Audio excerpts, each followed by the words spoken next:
Hey, my friend, if you can't quite fall asleep tonight, let me keep you company for a while. Close your eyes, breathe slowly, and let's drift together toward the moon, where silence has a story and every crater remembers time itself. Chapter 1.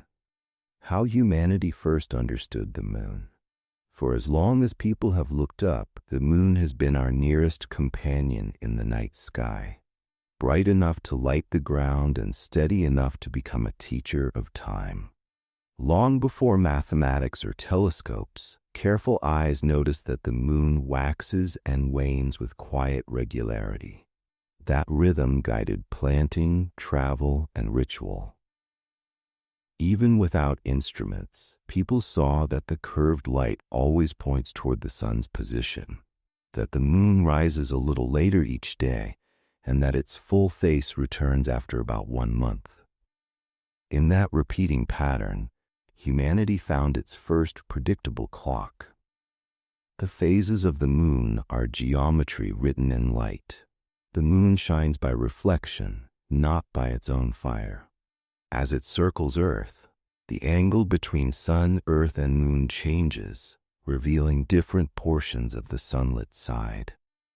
When it lies between Earth and the sun, we see the dark new moon.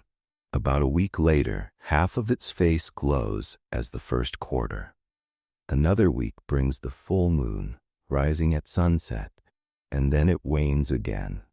The same rhythm continues with patient precision, linking the flow of time on Earth to motion in the heavens. Eclipses deepened that understanding. A lunar eclipse occurs when Earth's shadow crosses the moon at full phase. A solar eclipse happens when the moon moves directly between Earth and the sun. Because the lunar orbit is slightly tilted, these alignments are rare, but careful record-keeping showed that they repeat in long cycles. That discovery marked a turning point. The sky was not just beautiful, it was understandable. Greek thinkers drew remarkable conclusions from simple observation. During a lunar eclipse, Earth's shadow on the moon is always curved, proving that Earth must be spherical. Some philosophers even estimated the moon's distance by comparing its size with the width of that shadow. Others noticed that the moon's position among the stars shifts slightly when viewed from different places on Earth, an effect called parallax. From such reasoning grew the earliest geometric astronomy. Centuries later, a new invention transformed the moon from a perfect divine disk into a tangible world. When early telescopes turned upward, they revealed mountains, dark plains, and deep circular basins. Long shadows along the lunar dawn and dusk lines traced towering ridges. The dark patches, called Maria, looked like frozen seas. The brighter highlands were thick with craters, some with central peaks rising from their floors, marks of colossal impacts. The moon, once imagined flawless, was revealed as rugged and ancient. These features tell a story that Earth's weather quickly erases. With no air, rain, or rivers, the moon's scars endure. Micrometeorites constantly strike its surface, grinding rock into a fine gray dust called regolith. Temperature swings between blistering heat and freezing cold crack the rocks further. In this silence, the surface has preserved an unbroken record of cosmic events reaching back billions of years. To explain the rhythm of phases and eclipses, astronomers learned that the moon's orbit is not a perfect circle, and that its plane is tilted relative to Earth's path around the sun. The time between identical phases, the synodic month, is about 29.5 days, slightly longer than its true orbital period against the background stars. That difference arises because Earth moves around the sun while the moon circles Earth. When the moon passes through the 2 points where its tilted path crosses the sun's plane, eclipses become possible. Recognizing these repeating geometries allowed early cultures to predict future events with surprising accuracy. Light itself became a teacher. When the moon is high in a clear sky, its color appears pale gray-white, reflecting sunlight from dusty rock. Near the horizon, it glows warmer because Earth's atmosphere scatters short blue wavelengths and lets redder ones through.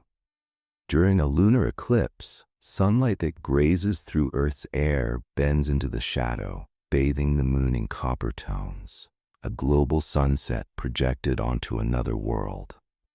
Even before Newton explained gravity, coastal peoples knew the sea breathed with the moon.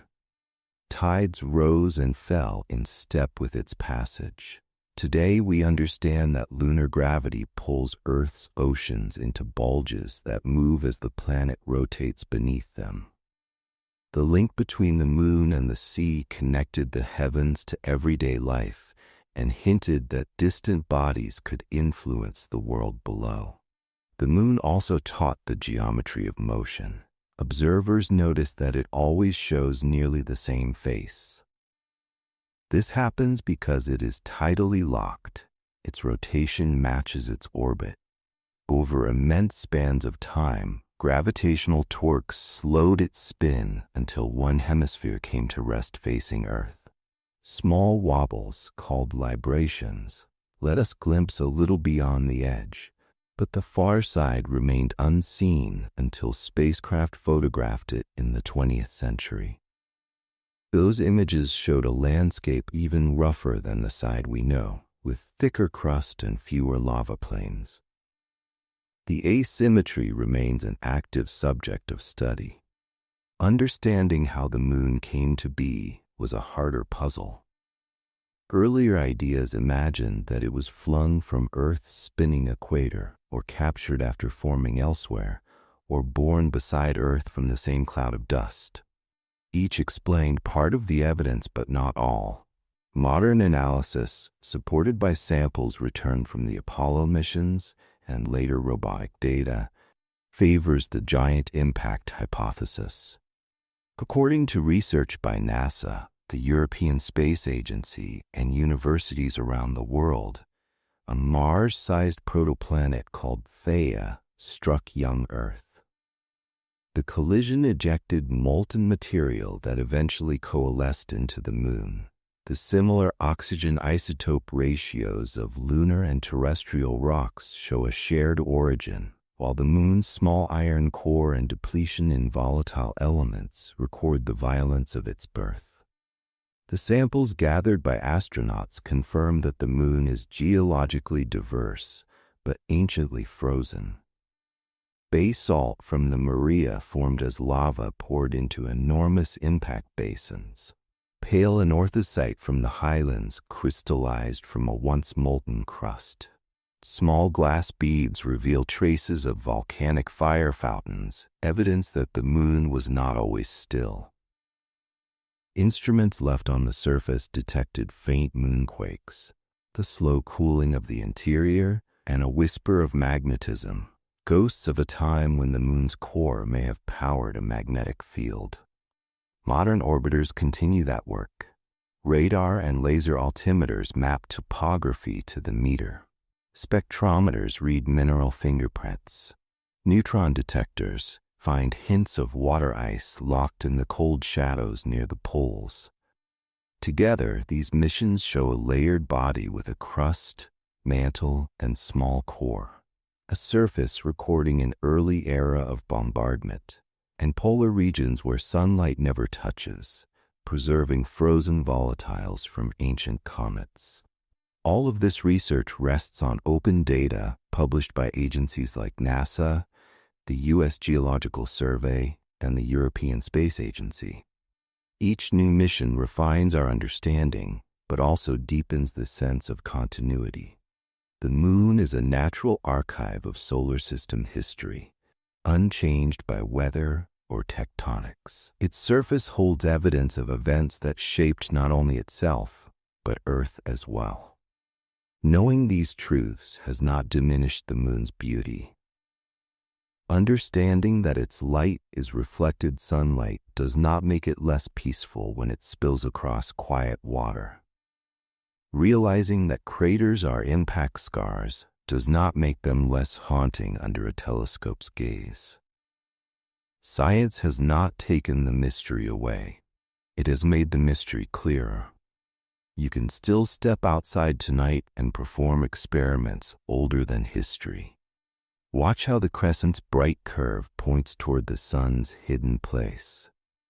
Notice that the moon's rise drifts later each evening, showing its eastward journey across the stars. In those simple observations lies the same curiosity that first turned wonder into understanding. To ask how humanity first understood the moon is to ask how we began to understand nature itself. The answer is patience. Countless nights of watching, measuring, comparing, and questioning. The moon taught us that the universe keeps reliable time, that light follows rules, and that even the distant can be known through reason. It became both our first calendar and our first laboratory. Now, as your day softens into night, imagine that pale disk hanging quietly above the horizon. It has watched every generation live and fade, yet its light remains calm and constant. Let that steadiness settle over you. Breathe out the day's weight and let your thoughts drift with the same slow rhythm that moves the tides. The moon will still be there when you wake. Chapter 2. The Giant Impact, How the Moon Was Born. The story of how the moon came to be is, in many ways, the story of how Earth itself was shaped. For centuries, philosophers and scientists gazed upward and wondered whether the moon was a wandering world captured by gravity, a fragment torn from Earth, or a twin born alongside us. It would take more than 3 centuries of study and the careful analysis of rocks brought home from the lunar surface to uncover the most widely supported explanation: a colossal collision in the earliest, most violent chapter of our planet's history. This idea is known as the giant impact hypothesis, and it has become the cornerstone of modern lunar science. To understand this cataclysm, we must travel back over 4.5 billion years to a time when the solar system was still young and chaotic. The sun had recently formed from the collapse of a vast molecular cloud. Around it, leftover gas, dust, and icy particles orbited within a flattened disk. Gradually, through repeated collisions, these materials clumped into larger and larger bodies, the building blocks of planets called planetesimals. Each impact welded more material together, and gravity drew still more matter inward. This process, known as accretion, gave rise to the terrestrial worlds: Mercury, Venus, Earth, and Mars. But the newborn solar system was far from stable. Dozens of protoplanets roamed the inner orbits, following intersecting paths. Simulations from research groups at NASA, the University of California, and the European Space Agency suggest that during these early ages, massive impacts were common. Worlds were not yet settled. They grew through destruction.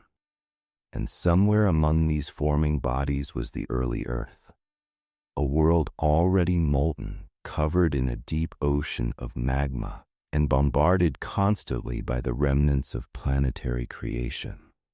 Among the many objects orbiting near Earth's path was another young planet roughly the size of Mars. Modern scientists have named it Theia, after the mythological Titan who gave birth to Selene, the goddess of the moon. According to dynamical models, Theia may have shared Earth's orbit, trailing slightly behind or ahead in what are known as Lagrange points. gravitationally balanced regions that can host stable objects. Over time, interactions with other protoplanets likely disturbed this equilibrium. Slowly, Theia's orbit shifted until it began to cross Earth's path.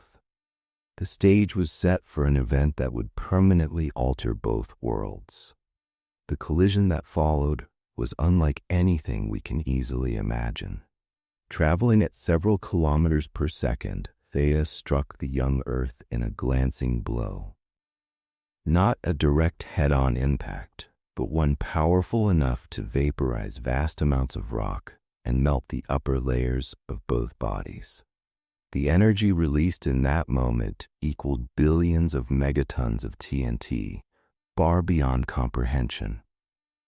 According to computer models from NASA's Goddard Institute and other research centers, the impact may have tilted Earth's axis, determining the angle at which we experience seasons today. Theia was destroyed, its core merged with Earth's, explaining why our planet has a comparatively large iron center. Much of the outer, rocky material from both worlds was blasted into orbit, forming a glowing disk of molten debris. The fragments of rock, dust, and vapor circled Earth like a temporary ring system, spreading from just above the surface to several Earth radii outward. In this chaos, the seeds of the moon were born. Within weeks or months, this ring of incandescent debris began to cool and coalesce. Clumps of molten rock collided and merged, gradually forming a single growing body. Simulations by planetary scientists show that tidal interactions quickly caused this new world to migrate outward, away from Earth.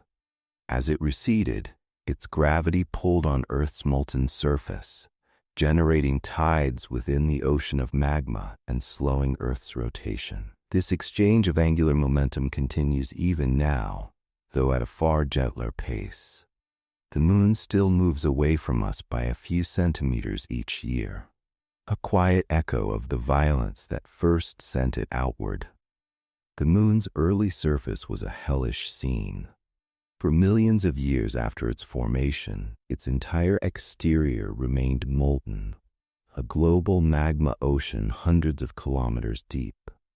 As this molten layer cooled, lighter minerals, such as plagioclase feldspar, floated upward and crystallized into a thick, pale crust, forming the highlands that still dominate the moon's face. Denser minerals like olivine and pyroxene sank toward the interior. The cooling of this magma ocean created a chemically layered world. Later impacts fractured the crust, allowing deeper material to rise, and volcanic eruptions flooded the vast basins that we now see as dark Maria. This sequence, impact, disk, accretion, and differentiation, explains many of the moon's unique properties. Its relatively small iron core makes sense if most of Theia's and Earth's metal merged into Earth's interior during the collision. Its low density, volatile depletion, and chemical resemblance to Earth's mantle are also consistent with such a violent, high-temperature event. When scientists studied the isotopic composition of lunar rocks returned by the Apollo missions, they found something remarkable: oxygen isotope ratios nearly identical to those of Earth's crust. If the moon had formed elsewhere and been captured, its isotopic fingerprint would differ. Instead, it seemed to share the same cosmic ancestry. In the decades after the Apollo program, this evidence grew stronger. Studies published by the U.S. Geological Survey, NASA, and research institutions like Caltech and Oxford University have shown that lunar samples match Earth's mantle not just in oxygen, but also in titanium, silicon, and tungsten isotopes. This similarity suggests that the material that formed the moon was thoroughly mixed during the collision, vaporized into a shared atmosphere of silicate gas before condensing into separate worlds. Even the differences, such as the moon's lack of volatile elements like water, potassium, and sodium, tell a consistent story. In the aftermath of impact, intense heat drove off these lighter materials into space, leaving behind a world composed mostly of dry rock and minerals. Alternative theories still exist, and scientific debate continues. Some researchers propose that multiple smaller impacts rather than a single giant one could have accumulated enough debris to form the moon. Others suggest that the impact was so energetic it completely vaporized Theia, mixing its material evenly with Earth's before the moon condensed. In 2022, new high-resolution computer simulations published by NASA's Ames Research Center even suggested that the moon might have formed in mere hours, not years, from a rapidly collapsing disk of molten rock. These variations refine, rather than replace, the central idea that our moon was forged in fire through an immense collision early in Earth's history. The giant impact model also helps explain why Earth has a comparatively large moon for its size. Other terrestrial planets either have small captured moons or none at all. Mercury and Venus are moonless. Mars hosts 2 tiny irregular satellites that likely came from captured asteroids. Earth's moon, by contrast, is proportionally enormous, about 1/4 of Earth's diameter. This ratio makes the Earth-Moon system almost a double planet. The moon's gravitational influence stabilizes Earth's axial tilt, moderating our seasons and perhaps allowing life to evolve in a stable climate. In a sense, the same catastrophe that nearly destroyed our planet may also have made it hospitable. Geological data support this intertwined history. Earth's oldest rocks date to just after the time of the moon's formation. Isotopic clocks measuring the decay of uranium to lead, as well as hafnium-tungsten ratios in ancient minerals, converge on an age of about 4.5 billion years for both Earth's crust and lunar samples. This suggests that the collision and the final stages of planetary accretion occurred within a narrow window of cosmic time. From that chaos emerged the world we know, cooled and tempered by its scarred companion.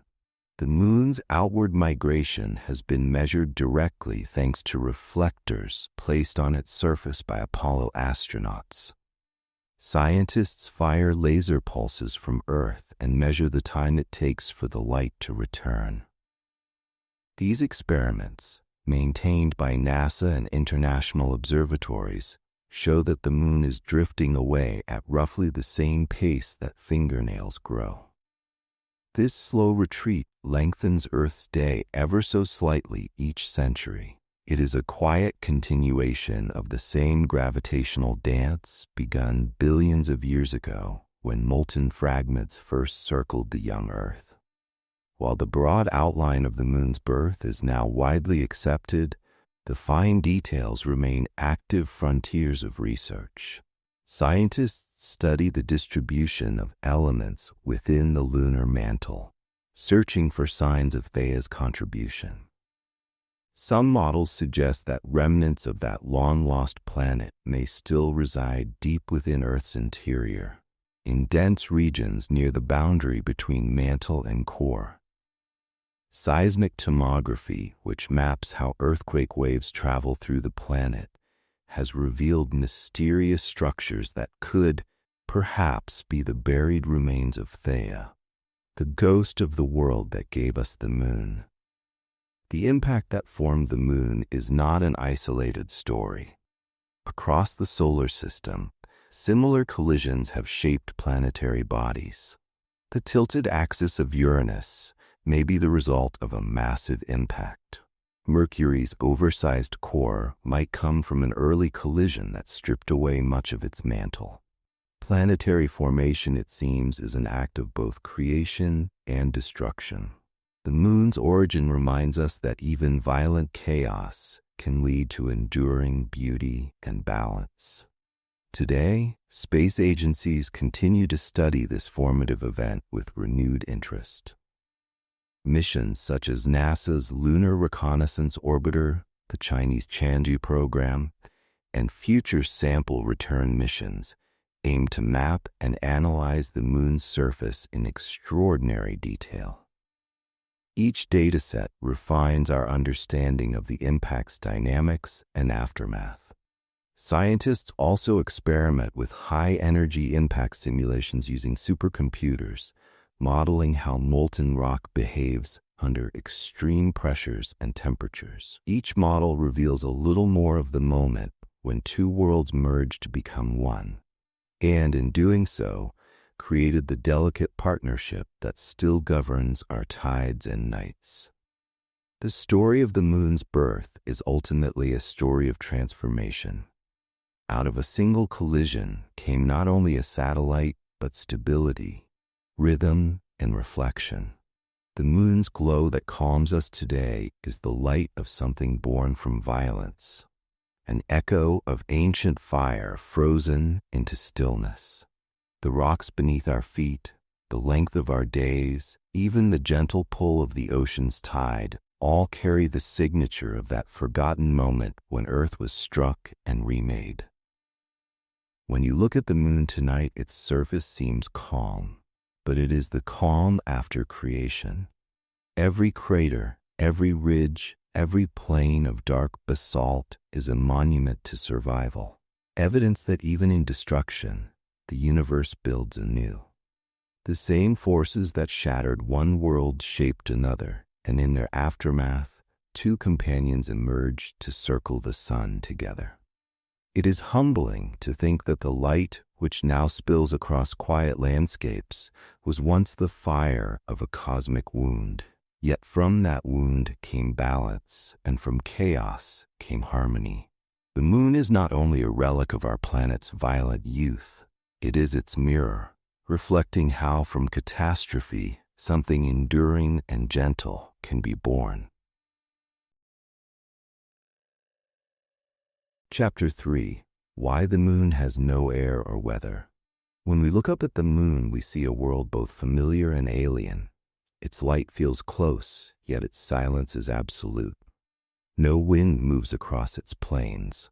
No clouds form, no rain falls, no sound travels.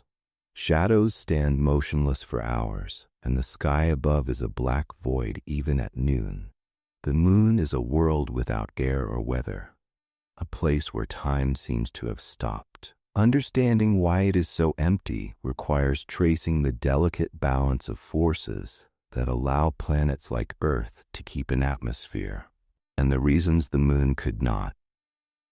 Every planet and moon in the solar system is shaped by the constant pull of gravity. Gravity gives a body its spherical form and holds gases close to its surface, creating what we call an atmosphere. But to keep gases bound, a world must be massive enough, with gravity strong enough to prevent atoms and molecules from drifting away into space. Earth, for example, has sufficient mass to retain light gases such as nitrogen and oxygen, forming a thick and protective blanket of air. The moon, however, is only about 1/6 the size of Earth and has far weaker gravity. Its escape velocity, the speed a particle must reach to leave its gravitational influence, is barely over 2 kilometers per second. At the temperatures found near the lunar surface, atoms of oxygen, hydrogen, or helium easily reach or exceed this speed. Once they do, they are gone forever. Scientists at NASA and the European Space Agency describe the moon's atmosphere as an exosphere, an almost non-existent layer of individual atoms and molecules moving freely, rarely colliding with each other. This exosphere is composed mostly of trace amounts of helium, argon, neon, and hydrogen, many of which originate from solar wind particles striking the surface. These atoms remain bound for only hours or days before they escape into space or become embedded in the dust again. The pressure of this atmosphere is less than a trillionth that of Earth's, effectively zero. In such conditions, the concept of weather has no meaning. The moon's inability to retain an atmosphere is partly due to its weak gravity, but heat and radiation play crucial roles as well. The solar wind, a constant stream of charged particles flowing outward from the sun, bombards the moon without resistance. On Earth, our magnetic field and thick atmosphere shield us from this radiation. The moon lacks both. Each proton or electron from the solar wind can knock atoms from the lunar surface, a process known as sputtering. Over billions of years, this bombardment stripped away any gases that might have gathered. The same process has slowly eroded the uppermost grains of dust, leaving them electrically charged and altered by solar energy. Temperature is another silent enemy of atmospheres. Without air to distribute heat, the lunar surface experiences extremes far beyond anything on Earth. Daytime temperatures can climb above 100 degrees Celsius, while night plunges below -100 degrees. These vast swings cause any trapped gases to expand and contract violently. On a small world with low gravity, this thermal motion helps atoms escape even faster. The result is an endless vacuum, stable only because there is nothing left to lose. When astronauts first set foot on the moon during the Apollo missions, their boots pressed into dust that had not been disturbed for millions of years. The footprints remain today because there is no wind or rain to erase them. The regolith, the fine gray soil covering the moon, was formed by countless meteorite impacts. Without an atmosphere to slow them, even the smallest particles of space debris strike the surface at cosmic speed, pulverizing rock into powder. Each impact adds a new layer of dust while preserving older marks beneath. This process, called impact gardening, continually stirs the upper few centimeters of soil, but changes little else. On Earth, erosion, rain, and flowing water renew the surface constantly. On the moon, every crater, ridge, and grain of sand testifies to permanence. If the moon once had an atmosphere, it must have been short-lived. Geological evidence and computer models suggest that during its early volcanic period, eruptions released vast quantities of gases, carbon monoxide, sulfur dioxide, and water vapor, from its interior. These eruptions occurred billions of years ago, when molten rock still welled up through cracks in the crust. Research published by NASA's Goddard Space Flight Center indicates that the moon's largest volcanic events could have temporarily surrounded it with a thin atmosphere denser than that of Mars today. But with no magnetic field and weak gravity, this atmosphere was doomed. Within a few tens of millions of years, solar radiation had stripped it away and volcanic activity faded. The moon became airless once more, a transformation from fiery youth to frozen silence. The absence of an atmosphere also explains many of the moon's unique visual features. Without air, the sky above the moon is black even when the sun shines directly overhead. There is no scattering of light to create a blue sky as on Earth. Shadows are sharp and absolute, their edges crisp because light travels unimpeded. There is no twilight, no gentle gradient of color between night and day. When the sun rises, it does so suddenly, flooding the landscape with blinding brightness. When it sets, the surface falls instantly into darkness. These stark contrasts give the lunar environment its haunting beauty, a place where light and shadow coexist without blur. Another consequence of the moon's airlessness is the lack of sound. Sound requires a medium, air, water, or another substance through which vibrations can travel. On the moon, there is no such medium. Even if two astronauts stood only a few meters apart, they could not hear each other without radios. Every step, every movement of dust is silent. The surface exists in a kind of eternal stillness where only light moves. Without weather, the processes that shape landscapes on Earth, wind erosion, rainfall, the growth of ice, and the slow movement of rivers, are absent. Instead, the moon's surface evolves almost entirely through impacts from meteorites and the steady fall of cosmic dust. Over time, these impacts have softened the rims of craters, created a glassy glaze on rocks, and filled lowlands with fine powder. This slow bombardment acts as a substitute for weather, not dynamic and changing, but constant and mechanical. It is an alien kind of erosion driven not by air or water, but by time itself. Despite its desolation, the moon is not completely inert. The bombardment of solar wind and micrometeorites causes subtle chemical reactions on the surface. Some of the hydrogen implanted by the solar wind can react with oxygen and minerals, forming tiny amounts of hydroxyl and water molecules. Observations from spacecraft like NASA's Lunar Reconnaissance Orbiter and India's Chandrayaan missions have detected traces of these molecules, particularly near the poles. There, in deep craters that never see sunlight, temperatures are so low that water ice can persist for billions of years. These icy deposits are relics of cometary impacts and the slow capture of molecules drifting from elsewhere. A faint reminder that even in a world without air, the chemistry of life's raw materials can endure.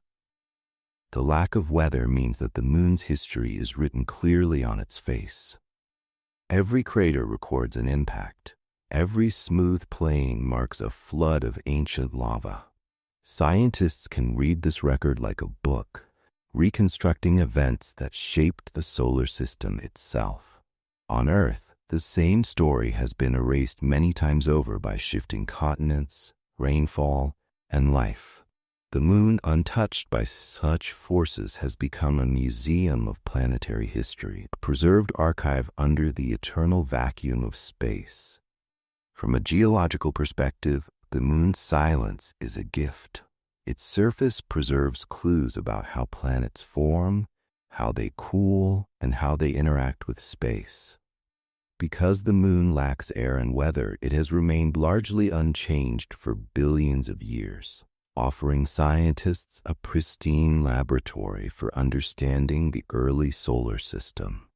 Missions from NASA, the European Space Agency, and other research organizations continue to study how solar radiation, cosmic rays, and micrometeorite impacts affect the surface. These studies help scientists understand not only the moon, but also airless bodies across the cosmos, asteroids, Mercury, and countless moons orbiting other planets.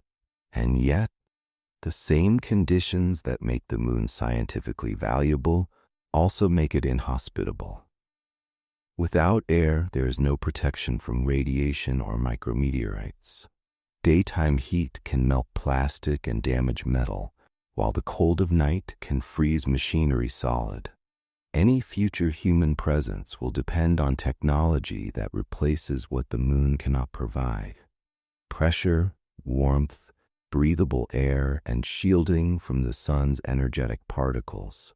To live there will mean creating a small pocket of Earth within an endless void. There is a quiet poignancy in this realization. The moon and Earth were born from the same cosmic event, yet their destinies diverged. One kept enough mass, atmosphere, and motion to harbor life. The other lost nearly everything, becoming a monument to stillness. The difference between air and vacuum, between life and silence, rests on gravity, size, and chance. The the smallest variations in the equations of nature deciding which world breathes and which does not. When you see the moon on a clear night, remember that its light travels across empty space unbent by air. Every photon from the sun strikes the surface and reflects directly toward your eyes, untouched by wind or cloud. What you see is pure sunlight, filtered through nothing but distance. The stillness of that light carries a kind of truth, the unfiltered reality of a world that has known neither storm nor whisper for billions of years. Perhaps that is why the moon feels so calm to us. It is not only the light, but the silence, the deep, enduring absence of motion. On Earth, everything moves. Winds shift, seas rise and fall, clouds change shape. On the moon, nothing moves unless struck by something fallen from the sky. It is the still image of creation, a mirror showing what remains when the restless forces of weather are gone. And as you breathe in the soft air of your own world, it is worth remembering that this fragile envelope of gases is what keeps you and everything you love alive. The moon reminds us how rare that gift is. In its silence lies a lesson that life depends on the faintest layer of air, and that in the vastness of the universe, most worlds are not so fortunate. So when you next look up and see the moon's pale glow, let it calm you. It asks for nothing. It changes only slowly, and it reflects light without breath or motion.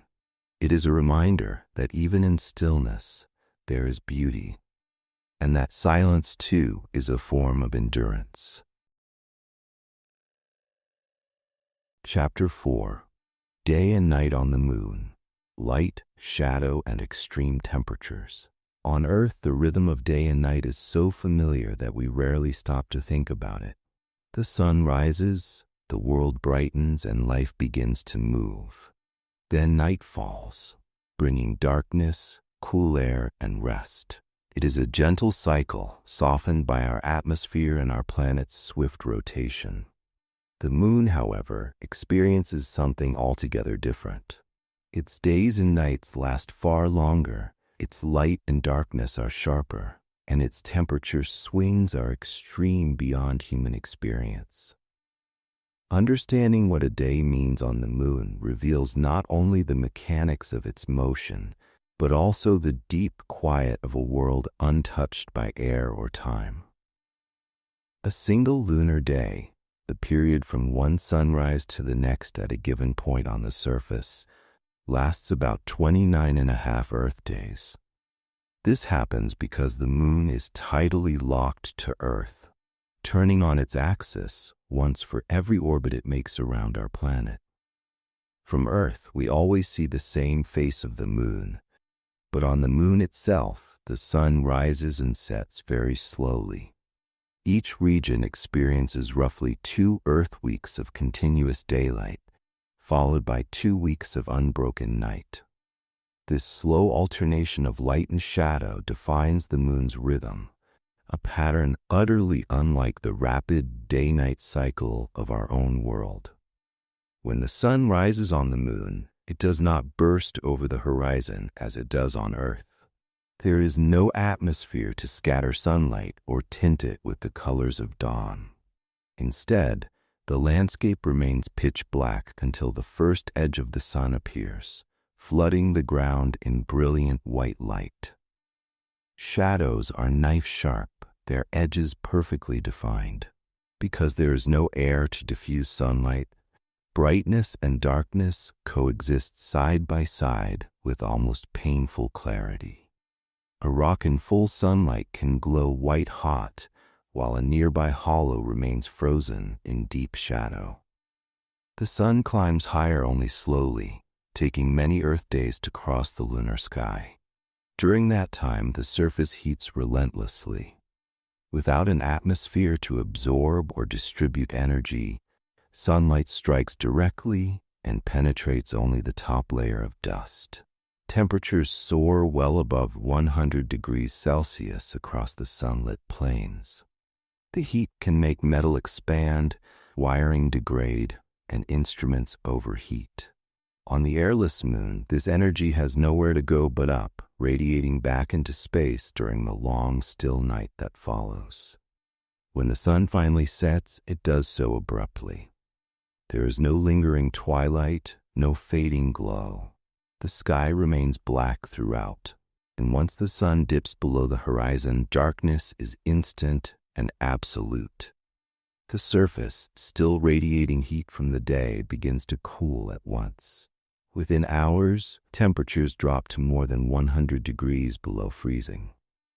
Every grain of dust becomes a tiny mirror reflecting faint starlight, but no warmth remains. In that chill, the landscape seems frozen, not just in temperature, but in time itself. The reason for such extremes lies in the physics of heat transfer. On Earth, air and water circulate constantly, carrying warmth from sunlit regions to cooler ones and softening temperature contrasts. Clouds, oceans, and winds redistribute energy, keeping our days and nights relatively moderate. The moon lacks all of this. It has no air to move heat, no oceans to store it, and no weather to spread it around. Its surface acts as an insulator. Thin layers of dust trap heat near the top while the rock below remains cold. During the day, sunlight warms only the upper few millimeters. At night, that same layer radiates its energy back into space until it reaches equilibrium with the surrounding vacuum. The result is an oscillation between extremes, blistering heat and bitter cold repeating every lunar month. The shadows of the moon behave unlike anything we know on Earth. Because sunlight is unscattered, shadows are black without gradation. An astronaut standing under the sun would see their surroundings in dazzling brightness, while the shadows beneath nearby rocks appear as holes cut out of space. In certain deep craters near the poles, the sun never rises high enough to reach the interior. These regions remain in permanent darkness, colder than any place on Earth. Temperatures there fall so low that water molecules delivered by comets or released from the soil become trapped as ice, preserved for billions of years. NASA's Lunar Reconnaissance Orbiter and radar studies from the European Space Agency have confirmed the existence of such icy deposits, silent reservoirs of frozen history, untouched by the passage of time. These contrasts in illumination also affect how the moon looks from Earth.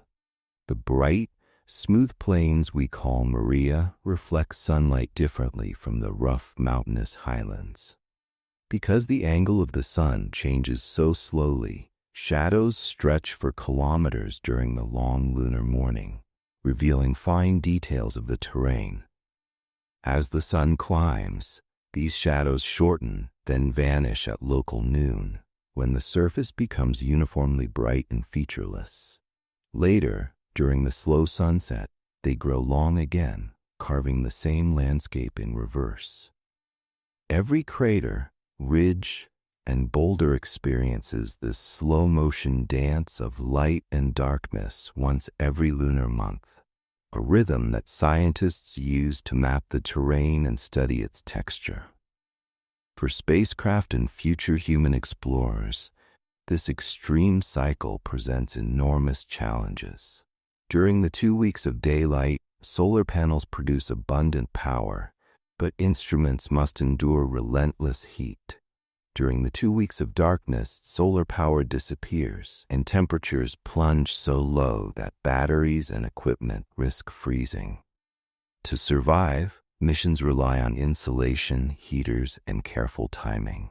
Landers like China's Chang'e and NASA's upcoming Artemis rovers are designed to operate during the day and enter hibernation during the long night, waiting for sunlight to return. Surviving through a lunar night remains one of the hardest tasks for any robotic mission, a test of endurance against the vacuum and cold. The interaction of light and shadow also shapes the way materials behave on the moon. Because the regolith is exposed directly to solar radiation, its surface temperature can vary dramatically over just a few centimeters. These fluctuations cause repeated expansion and contraction, gradually breaking rock apart. Over eons, this process has helped grind the surface into fine dust. Without weather, it is temperature itself, the alternation between day and night, that acts as the moon's slowest sculptor. Researchers studying samples returned by Apollo astronauts have found that tiny glass particles in the dust were formed not by fire or impact alone, but by long cycles of heating and cooling. Interestingly, the moon's long day and night cycle also affects its subtle internal rhythm.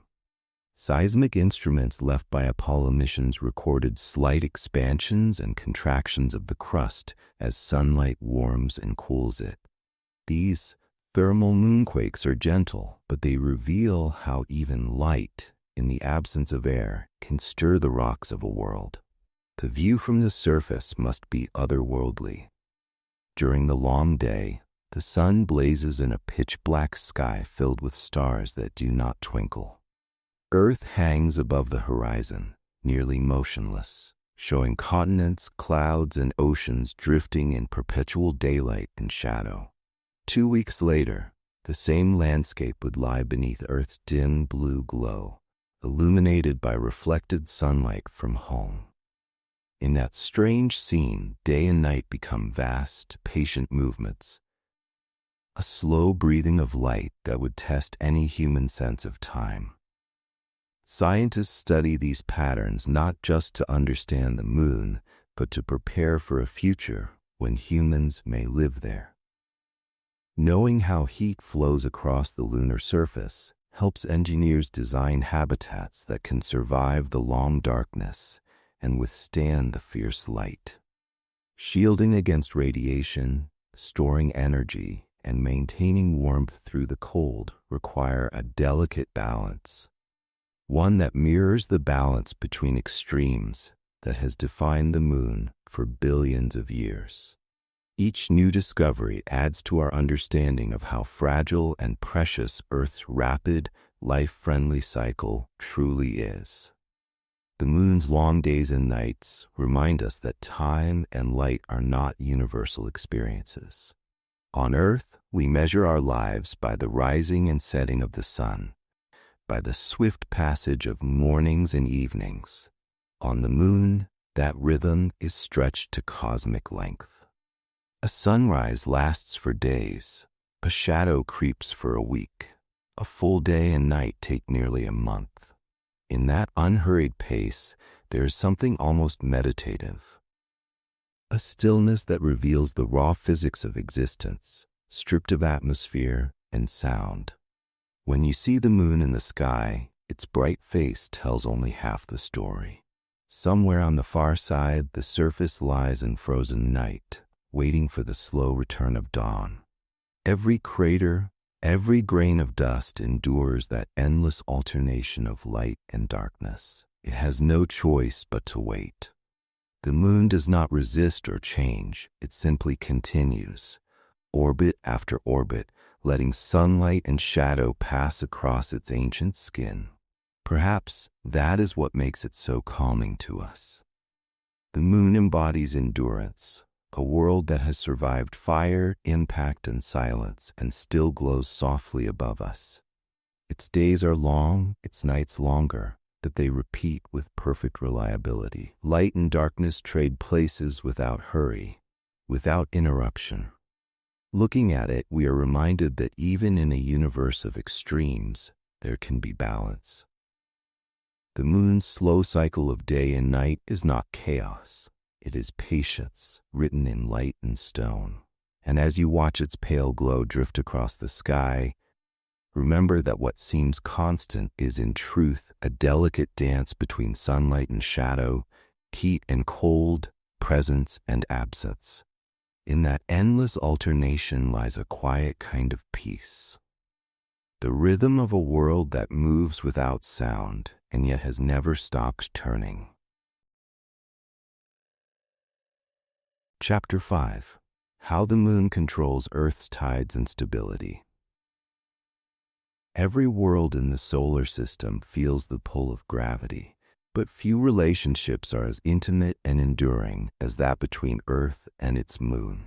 Across 4.5 billion years, the two have shaped each other in quiet, invisible ways. The moon, though small compared to Earth, exerts a steady influence over our planet's oceans, its rotation, and even the stability of its climate. Without it, Earth would be a far more chaotic and unpredictable world, perhaps one where life as we know it could never have taken hold. The moon's pull does not only raise the tides, it anchors the very rhythm of our planet. Gravity binds Earth and the moon together, but it does not pull evenly. The side of Earth closest to the moon feels a slightly stronger attraction than the far side. This difference stretches our planet, drawing the oceans into two broad bulges, one facing the moon and another on the opposite side. As Earth rotates beneath these bulges, most coastlines experience 2 high tides and 2 low tides each day. A cycle of rising and falling water that has shaped coasts, influenced life, and guided sailors for millennia is at its heart a cosmic effect of gravity. The moon pulls, and the oceans answer. To the human eye, tides seem simple, water moving up and down the shore. But their mechanics are a balance between gravitational pull, planetary rotation, and inertia. When the moon's gravity draws water toward it, the solid Earth also moves slightly, leaving a bulge on the far side where water lags behind. These bulges travel around the planet as Earth spins, producing the daily rhythm of tides. The sun also contributes to this process, but its effect is weaker because of its greater distance. When the sun and moon align during new or full phases, their combined gravity produces especially high tides, known as spring tides. When they are at right angles, their forces partially cancel, creating lower neap tides. This interplay of light, motion, and gravity links celestial geometry to the breathing of Earth's seas. Scientists at NASA's Goddard Space Flight Center and the United States Geological Survey describe tides as one of the most visible demonstrations of universal physics. Yet their impact extends far beyond coastal motion. The constant friction between moving tides and the rotating planet transfers energy from Earth to the moon. Each time the oceans rise and fall against the continents, they drag slightly on Earth's rotation, slowing it down bit by bit. The lost rotational energy migrates outward, causing the moon to drift away at a rate of a few centimeters per year. Laser measurements made using reflectors left on the lunar surface by Apollo astronauts confirm this gradual retreat. The moon's orbit expands and Earth's day lengthens. Though imperceptible within a human lifetime, this slow exchange has profoundly shaped the history of both worlds. Billions of years ago, when the moon first formed after the giant impact, it orbited far closer to Earth than it does now. Days were shorter, perhaps only a few hours long, and tides were immense, rising and falling with tremendous force. These colossal tides may have influenced the early evolution of life by constantly mixing ocean waters and exposing tidal flats to alternating wet and dry conditions. Some researchers suggest that these rhythmic cycles helped concentrate organic molecules, encouraging the chemical reactions that led to the first self-replicating systems. In that sense, the moon's pull may have played a quiet but essential role in the origin of life. As the moon moved outward and the planet's rotation slowed, Earth's climate also began to stabilize. The gravitational bond between the two acts as a gyroscope, holding Earth's axial tilt within a relatively narrow range. Our planet's tilt, about 23 degrees from vertical, gives rise to the seasons, controlling how sunlight is distributed across the surface through the year. Without the moon's stabilizing influence, this tilt could vary chaotically over long timescales. Simulations by astronomers at the University of Colorado and NASA's Jet Propulsion Laboratory show that a moonless Earth might experience wild oscillations in its axis, ranging from nearly 0 degrees to more than 40 degrees. Such swings would produce extreme climate shifts, alternately freezing and scorching regions of the planet. Over geological ages, the moon has acted as a counterweight, keeping Earth's orientation steady enough for stable climates to persist and for complex life to evolve. The moon's influence reaches beyond tides and tilt. It affects atmospheric tides as well, subtle pressure variations caused by its gravitational pull on the air. Though these effects are faint compared to ocean tides, they contribute to the circulation of the atmosphere and to small but measurable oscillations in global pressure. The interplay between lunar gravity and Earth's fluid layers, oceanic, atmospheric, and even molten within the mantle, links the two bodies as one dynamic system. The moon may seem silent and distant, but its invisible hand touches every corner of Earth. In the oceans, tides have shaped coastlines, carved estuaries, and built habitats that depend on constant motion. Many species evolved to match this rhythm precisely. Crabs, mussels, and certain fish time their reproduction or feeding to the tides. In coral reefs and tidal flats, whole ecosystems rise and fall with the moon's pull. Even in the human body, which contains water but is far too small to be directly affected by tides, the concept of rhythm, sleep cycles, biological clocks, and the influence of the lunar calendar on human culture echoes this ancient gravitational partnership. The moon's presence has become woven not only into science, but into human psychology and myth. Modern research continues to refine our understanding of how the moon's gravitational influence interacts with Earth's interior. Satellite missions that map gravitational fields have shown that tidal forces cause the planet's crust to flex by several centimeters as it rotates. This solid Earth tide slightly deforms the planet twice each day. Deep within, the molten outer core also responds to these forces, possibly influencing the behavior of Earth's magnetic field. In subtle but measurable ways, the moon's presence reaches from the ocean's surface to the depths of the planet's heart. The energy dissipated by tides also affects Earth's rotation in ways that accumulate over time.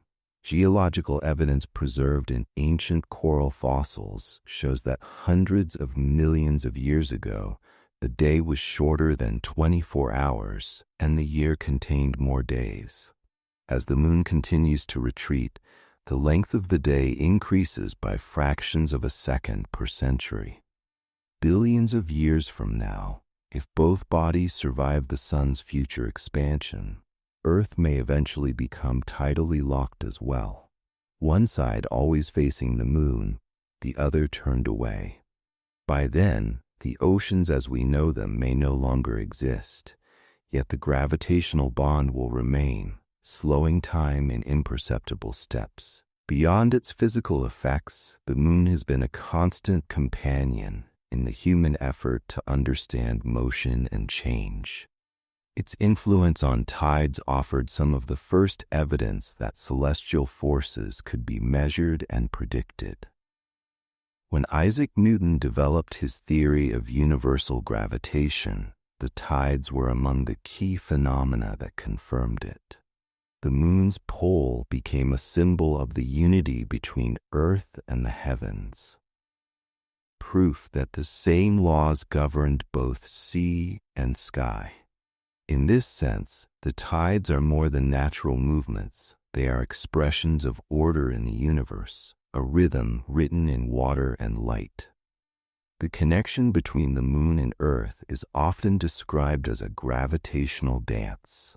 Each partner moves the other. The moon circles Earth, but Earth too circles a point slightly off its own center, the shared center of mass called the barycenter. This point lies beneath Earth's surface, but its subtle motion creates the wobble that defines our mutual orbit.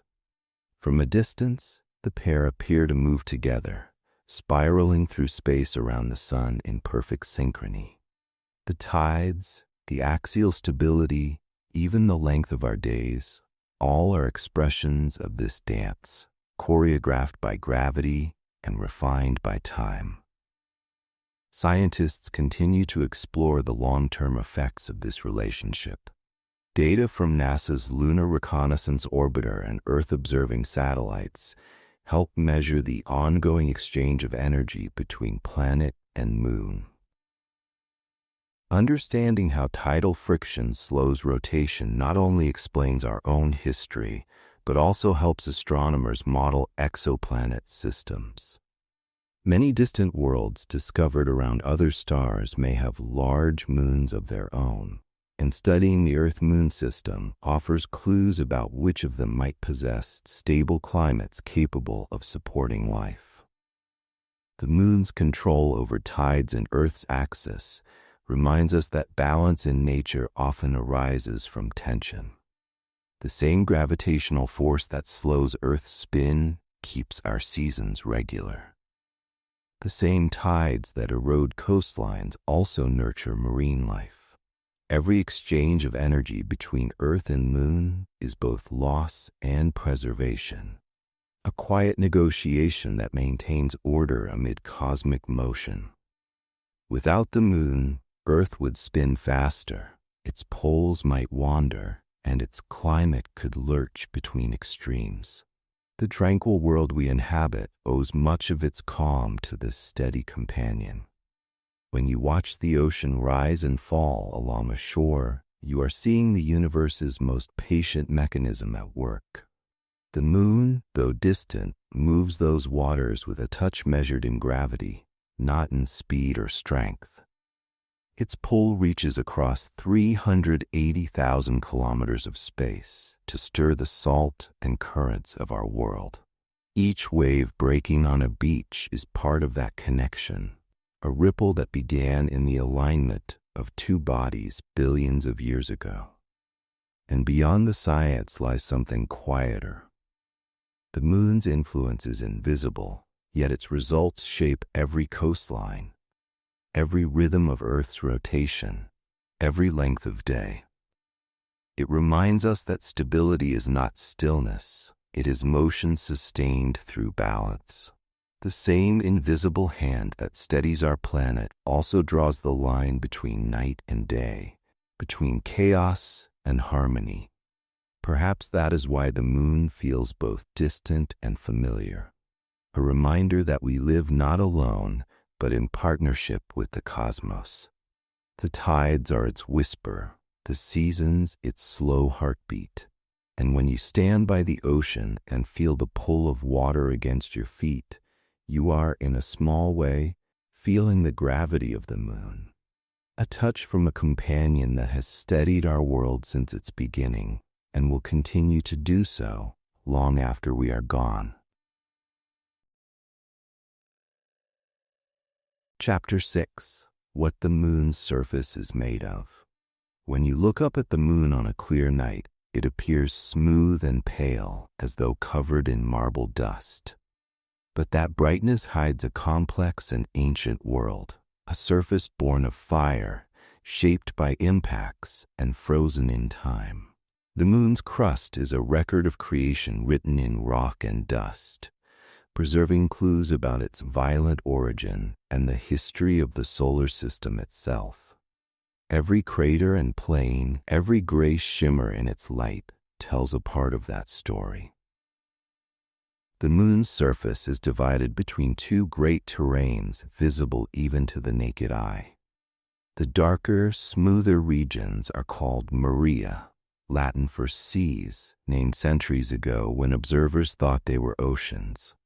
The lighter areas are the highlands, a mountainous landscape densely packed with craters. These two faces of the moon differ not only in appearance, but also in age, composition, and history. Together, they reveal how the moon evolved from a molten sphere into the silent world we see today. The story begins with the moon's formation from the aftermath of the giant impact between Earth and the protoplanet Theia.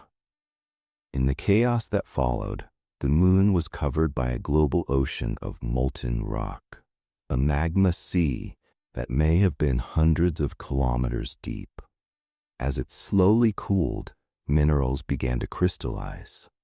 The lighter ones, particularly a type of feldspar known as anorthite, floated upward and solidified into the first crust. Denser minerals such as pyroxene and olivine sank downward to form the mantle. This process created the bright highlands, vast regions dominated by anorthosite, a pale rock that reflects sunlight strongly and gives the moon its characteristic glow. For millions of years after this early crystallization, the moon was bombarded by asteroids and comets that shattered its surface and left behind immense basins. Some of these impacts were so powerful that they cracked the crust deeply, allowing molten rock from the interior to rise and fill the wounds. These lava floods formed the dark plains of basalt that make up the Maria. Compared to the highlands, the Maria are younger and smoother, their surfaces solidified from flows of iron-rich, dark volcanic rock. From Earth, their contrast against the surrounding bright terrain paints the familiar pattern we call the face of the moon.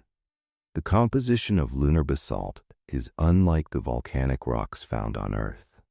Analyses by NASA's Apollo missions and later robotic landers have shown that these basalts are rich in iron, magnesium, and titanium, but poor in volatile elements such as water and carbon. This dryness reflects the moon's violent birth. Much of its lighter material was vaporized and lost to space during formation. Some basalts contain tiny glass beads formed when lava fountains erupted into the vacuum, cooling so quickly that crystals never had time to form. These beads, collected by astronauts, are traces of ancient volcanic fire, preserved perfectly for billions of years.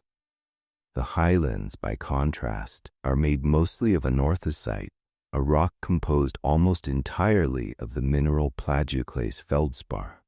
Its bright tone is the reason the moon shines so brilliantly in our night sky. These rocks are among the oldest in the solar system, dating back over 4 billion years.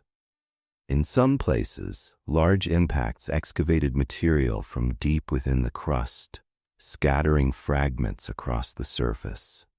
By studying the distribution of these rocks, scientists from NASA, the European Space Agency, and the United States Geological Survey have reconstructed the moon's layered structure, crust, mantle, and small metallic core with remarkable precision. Covering everything is a blanket of dust and broken rock called regolith. This layer is the product of countless meteorite impacts over billions of years.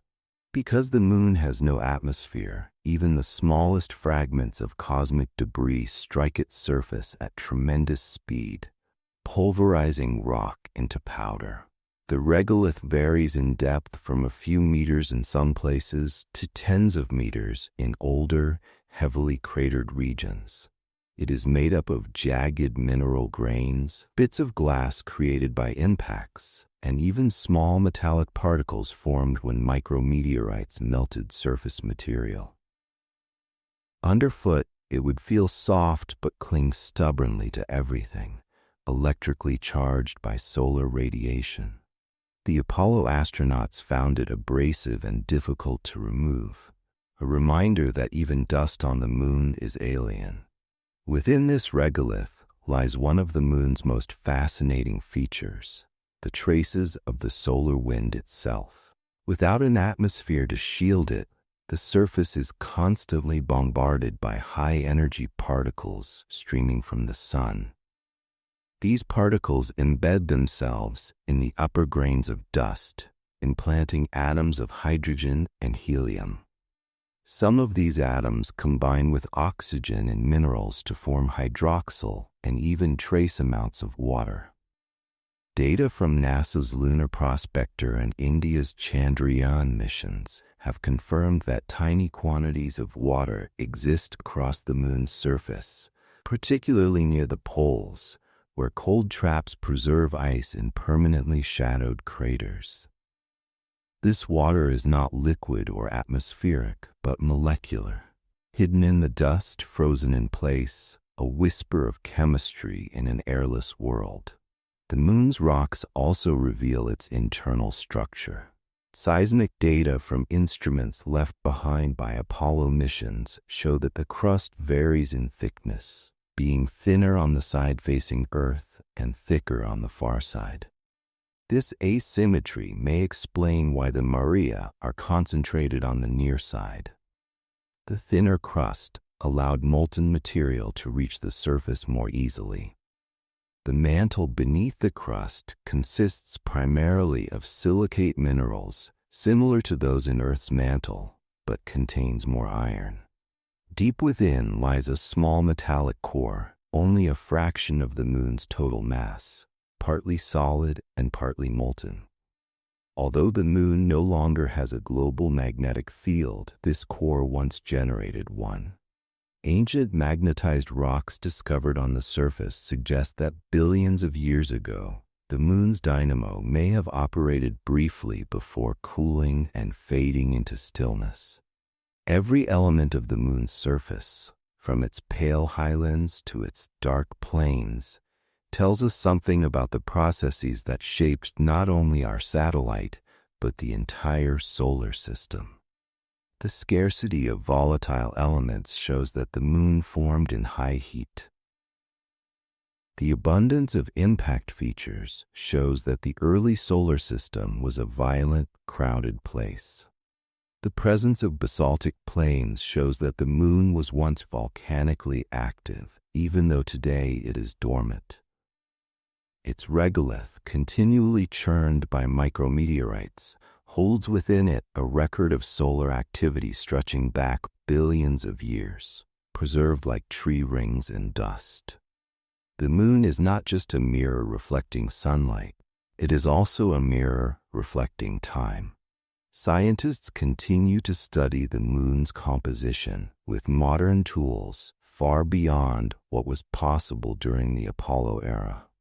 Orbiters equipped with spectrometers and radar instruments, such as NASA's Lunar Reconnaissance Orbiter and Japan's Kaguya mission, have mapped the distribution of minerals across the entire surface. These observations reveal subtle differences in titanium and iron content between Maria and highlands, helping identify the history of volcanic events. Future missions aim to return samples from unexplored regions, including the far side, to complete our understanding of how the moon evolved and why it looks the way it does today. Each new measurement adds a brushstroke to a geological portrait that began forming more than 4 billion years ago. The moon's composition also holds potential for the future of exploration. Its surface materials could serve as resources for humanity's next steps into space. Oxygen bound in minerals could be extracted for breathable air. Hydrogen from solar wind implantation could provide fuel, and water ice in polar craters could sustain permanent habitats. The same dust that preserves the record of time might one day help sustain human life beyond Earth. NASA's Artemis program and international partnerships are studying how these resources could be used responsibly, ensuring that the moon remains both a site of discovery and a symbol of preservation. But beyond the practical and scientific, the surface of the moon speaks to something deeper, a kind of cosmic stillness. Unlike Earth, where wind and water erase the past, the moon's face remains nearly unchanged. Each crater is a fossil of an instant, frozen forever. To look at the moon is to see not just a nearby world, but the memory of creation itself. Every particle of dust carries the signature of ancient sunlight. Every stone remembers fire. The same materials that once glowed molten now lie cold and silent, yet still reflecting the light of the sun back toward us. And there is something humbling in that thought. The rocks that make the moon, silicates, metals, and ancient glass, are made of the same elements that form our bodies and our world. Calcium, iron, magnesium, oxygen, all forged in the hearts of dying stars, scattered into space, and gathered again into planets and moons. The dust that coats the moon's surface once drifted through the same cosmic clouds that gave birth to Earth. In the stillness of its plains and the brightness of its highlands, we see the long memory of matter, the endless cycle through which the universe builds, breaks, and rebuilds itself. When you gaze at the moon tonight, its light seems simple, but it is light reflected from a world of complexity. Beneath that glow lies rock older than any on Earth, dust that has never felt rain, and minerals that hold the fingerprints of creation. The moon's surface is not merely barren, it is sacred in its endurance, a landscape that has kept the memory of time itself. In its quiet glow, the moon reminds us that even in silence, meaning endures. The same materials that built it built us. Across billions of years and vast distances, we are connected by light, by dust, and by the shared memory of the stars. Chapter 7. The Far Side of the Moon, What We Never See from Earth. For as long as people have watched the night sky, one half of the moon has remained hidden. No matter where you stand on Earth, the same face always looks back, a familiar pattern of bright highlands and dark plains. The other half, the far side, never rises above the horizon.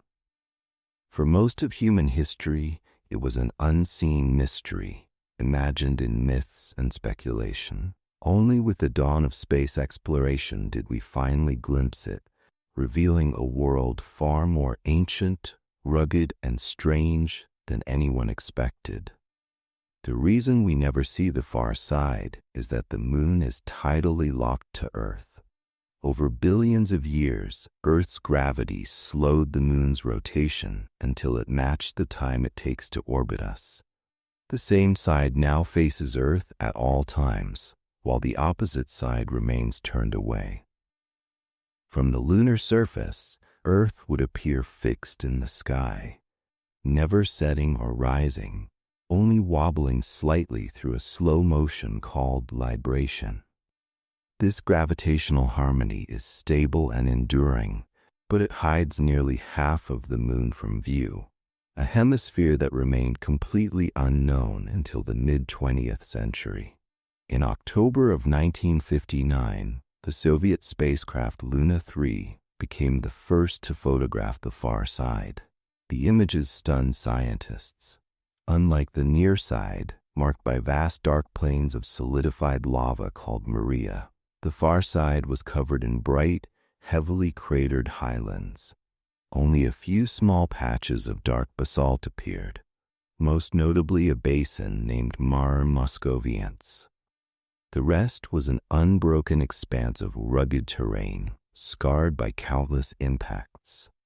This contrast raised an immediate question. Why are the moon's two faces so different? Modern lunar science has found the answer deep within the moon's crust. Measurements from NASA's Gravity Recovery and Interior Laboratory, or GRAIL mission, show that the far side's crust is far thicker than that of the near side by tens of kilometers. This imbalance likely formed when the moon was still molten. The side facing Earth stayed slightly warmer because of our planet's radiation, allowing its crust to remain thinner, while the far side cooled more quickly and solidified first. Later, when massive impacts opened huge basins, molten rock from the interior was able to reach the surface on the near side, flooding craters with dark basalt. On the far side, the thicker crust sealed itself shut. As a result, the near side became smooth and dark, while the far side remained pale and cratered. These findings have been refined by decades of exploration.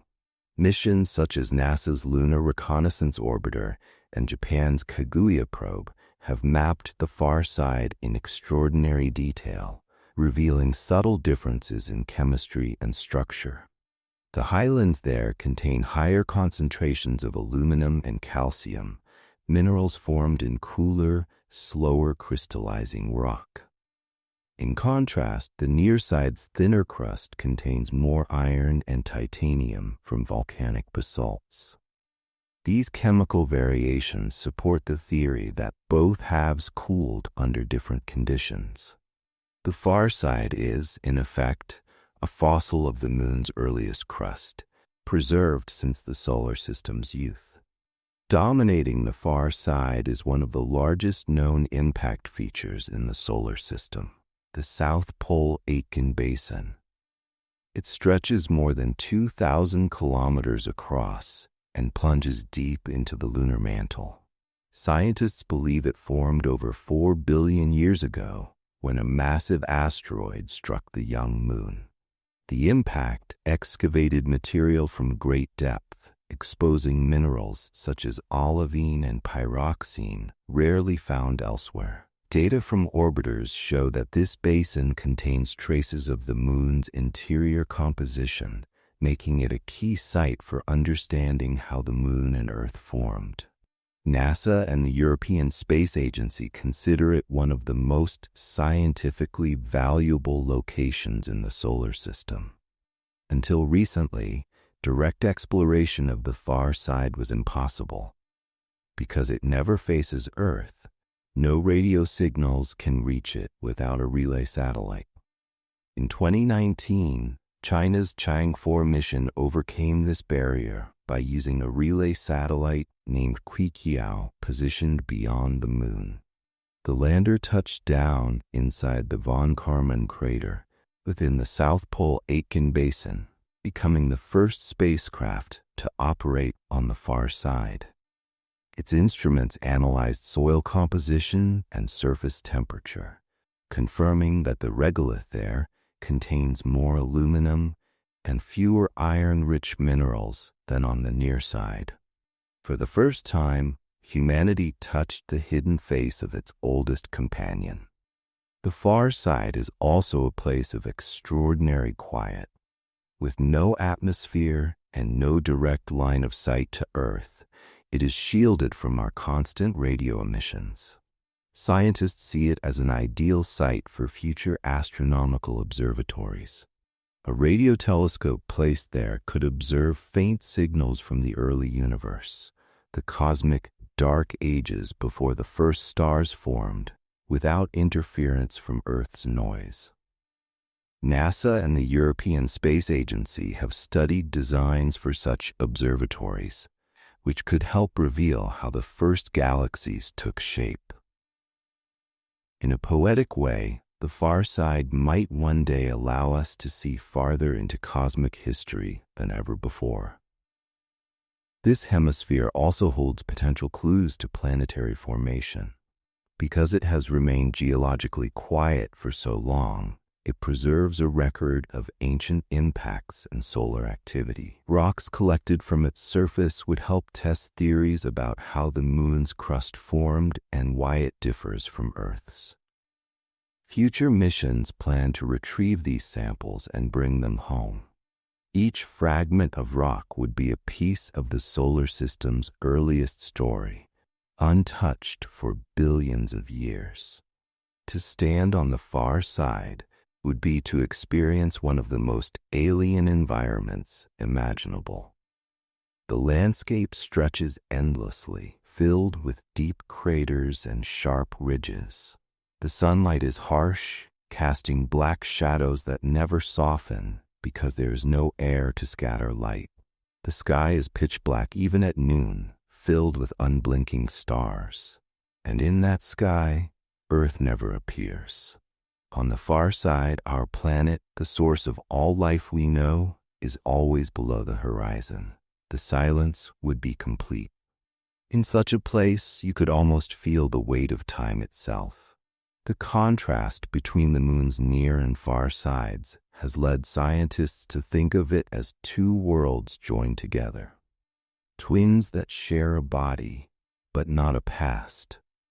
Some researchers even suggest that the far side's thick crust could have formed when a smaller companion moon collided gently with the larger one early in its history, spreading its material across the hidden hemisphere.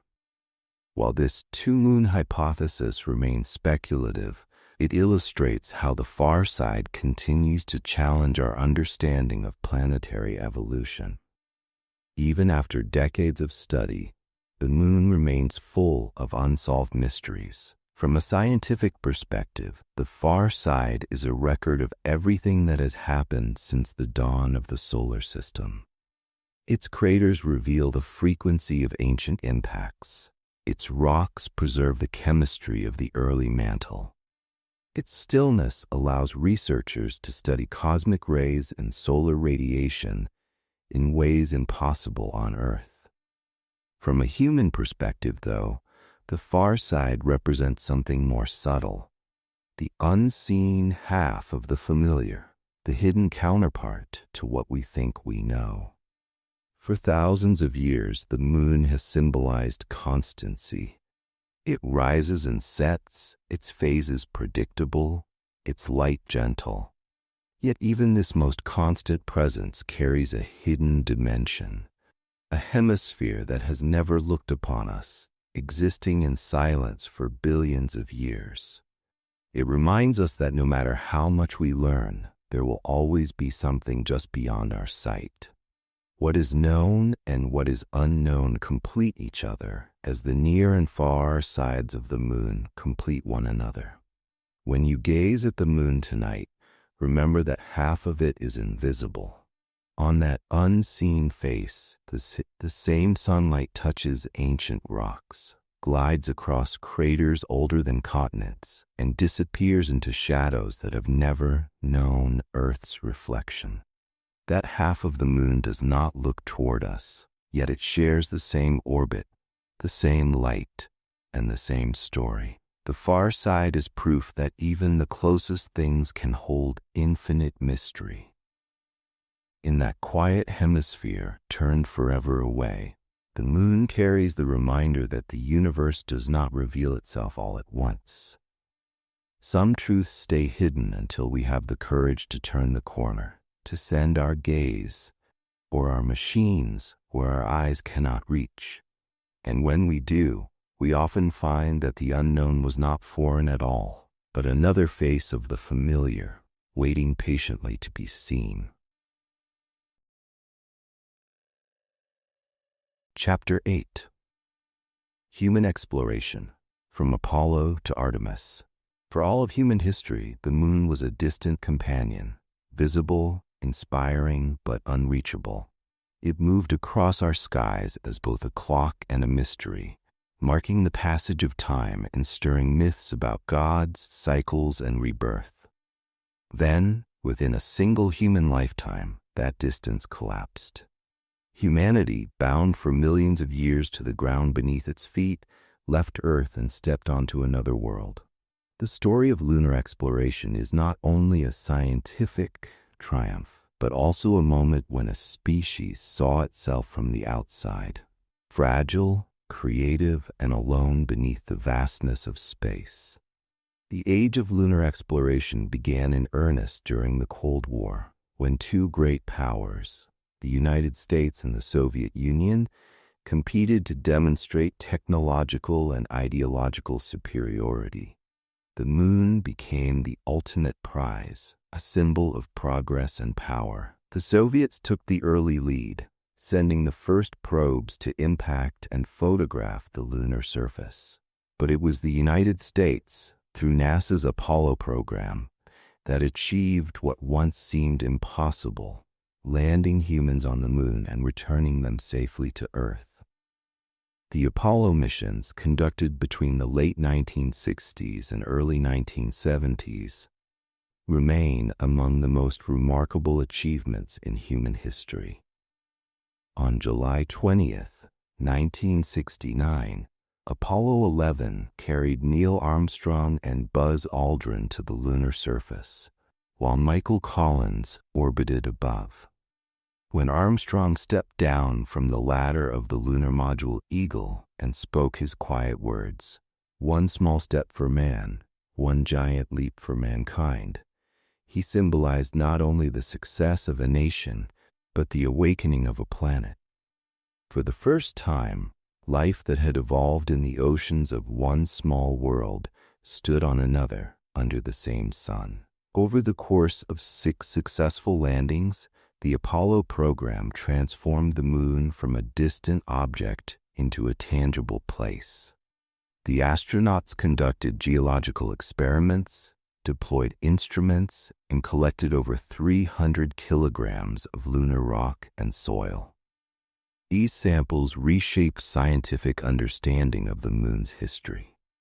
They confirmed that the moon and Earth share common origins, likely born from the same giant impact billions of years ago. They revealed that the moon's interior had once been molten, its surface shaped by volcanic and impact processes, and its rocks altered by cosmic radiation rather than weather or water. The Apollo data provided the foundation for all modern lunar science. Yet the Apollo program was more than a scientific endeavor. It was also a profound human experience. The astronauts who traveled there described the view of Earth from the moon as both breathtaking and unsettling. Against the black sky, our planet appeared small, blue, and glowing, a fragile oasis suspended in darkness. Many of them later spoke of a cognitive shift, a realization of how delicate the Earth's atmosphere and ecosystems truly are. The moon, barren and silent, offered perspective. It showed what a world looks like without air, life, or movement. It reflected what could have been our fate in another version of history, a planet left quiet and cold. After Apollo 17 in 1972, human travel to the moon stopped. Political will, budget constraints, and shifting priorities turned attention elsewhere. Robotic missions continued to explore, but for half a century, no one returned. The silence that followed was both physical and symbolic. The footprints remained undisturbed as Earth turned and decades passed. For many, it seemed as though humanity had touched the moon only to retreat, leaving behind traces of its brief ambition. Yet science did not rest. Space agencies around the world began to prepare for a return. Technological advances in robotics, computing, and materials opened new possibilities. The moon, once seen as conquered, became understood as a gateway, a stepping stone to deeper exploration of the solar system. It is close enough to be reachable, yet distant enough to test the systems and psychology required for long-duration spaceflight.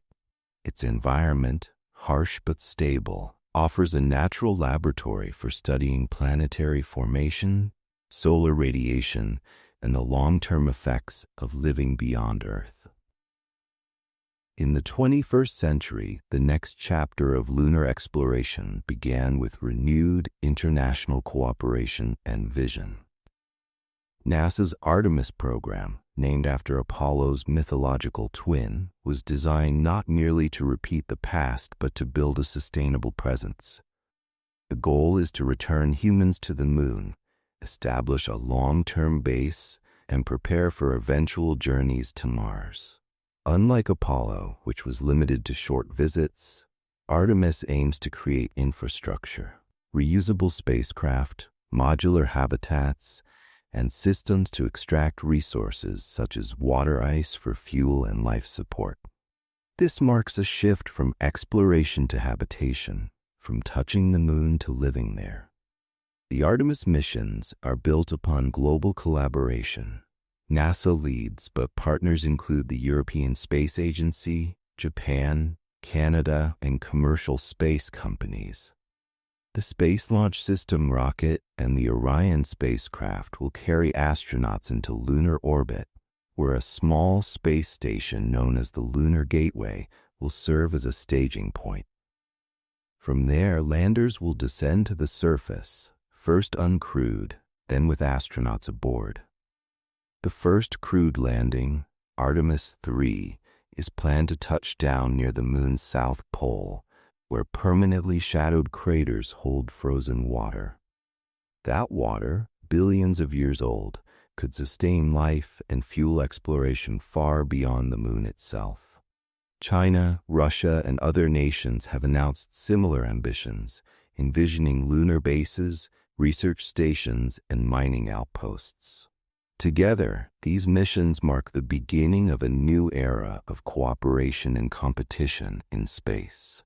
But beyond the politics and technology, they represent something deeply human, the desire to reach out, to understand, and to continue the story that began when a small group of people first walked under an alien sky. The moon's south pole, targeted by Artemis, holds particular scientific interest. In its permanently shadowed regions, temperatures are so low that volatile compounds like water and carbon dioxide have remained frozen for billions of years. These icy deposits are relics of comets and ancient impacts, preserving a chemical record of the early solar system. By studying them, scientists hope to learn how water and possibly life's ingredients spread through space. The polar highlands also offer near-constant sunlight, ideal for solar power, and high elevations that could serve as stable platforms for telescopes or communication relays. In a sense, this region represents the best of both worlds, a laboratory for science and a foothold for the future. The technologies being developed for Artemis are also reshaping how humanity approaches exploration. Reusable rockets, autonomous rovers, 3D-printed habitats, and advanced life support systems are being designed not only for the moon but for all future off-world missions. The goal is sustainability, to learn to live off the land rather than depend entirely on supplies from Earth. The lunar regolith may one day be turned into building material. Water could be extracted for drinking or converted into hydrogen and oxygen for fuel.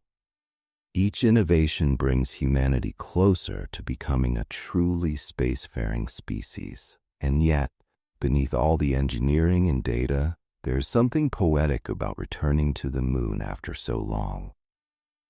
The footprints left by Apollo remain exactly where they were, undisturbed by wind or rain. When the next humans arrive, they will walk in the same dust, see the same Earth hanging in the black sky, and feel the same gravity tugging gently underfoot. But this time, they will not be visitors for a few days. They will come to stay, to build, to learn. The moon will no longer be only a mirror reflecting light. It will become a place where human life takes root, even if only in small beginnings. The moon's exploration is, in many ways, a reflection of our own journey as a species. We began by looking up and imagining, then we reached out and touched. Now we are learning to adapt, to coexist with the environments beyond our planet. Each phase mirrors our growth. From curiosity to courage to persistence, the moon remains the testing ground of our imagination and our resolve. From a scientific perspective, the return to the moon is vital. It will help answer questions about the formation of planets, the distribution of water in space, and the effects of long-term exposure to radiation and low gravity. But beyond that, it carries symbolic weight. It reminds us that progress is not a straight line. Humanity paused, learned, and changed, and now returns wiser. The moon waited patiently through all those years of silence, reflecting sunlight and holding its quiet vigil above a world full of noise. When the next astronauts step down onto its surface, they will not only continue Apollo's work but renew its message. The view of Earth from the moon, a fragile sphere of blue and white suspended in black, will again remind us how small and connected we are. Every life, every storm, every breath of air exists within that thin shell of atmosphere. The moon's barren beauty makes that truth visible in a way nothing else can. In the end, the story of lunar exploration is not just about reaching the moon. It is about learning to see ourselves clearly.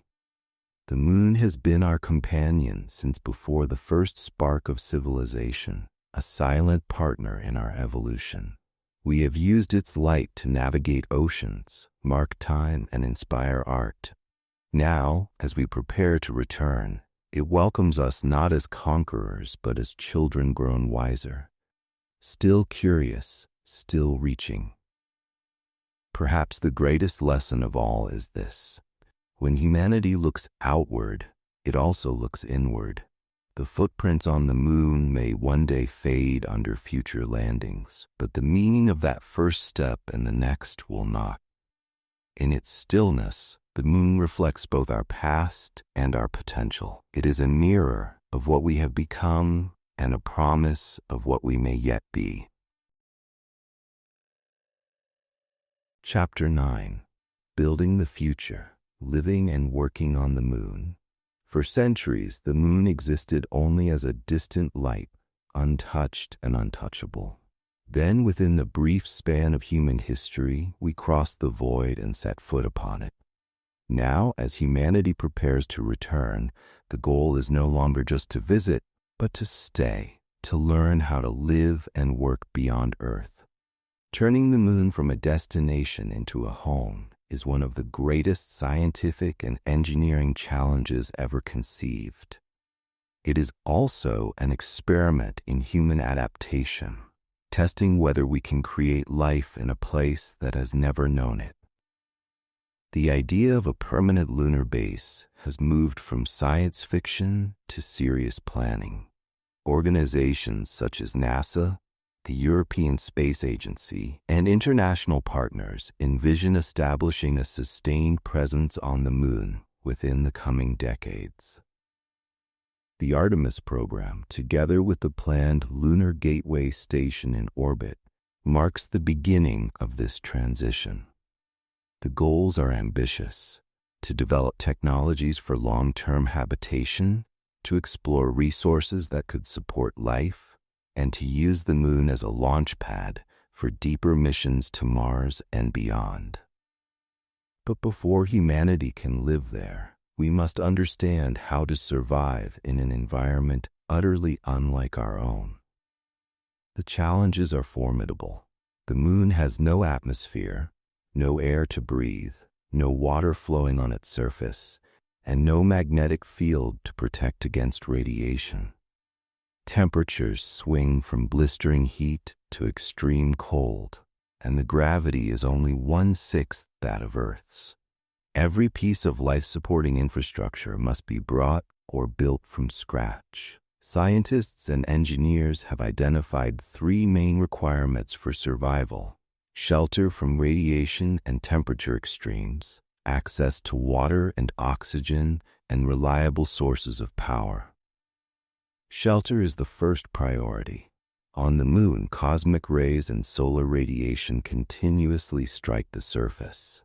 Without the protection of an atmosphere, these particles are lethal over long exposure times. Future habitats will likely be constructed either underground or covered with layers of regolith, the fine dust and rock that blankets the surface. Experiments conducted by NASA and the European Space Agency have shown that lunar soil could be used as natural shielding.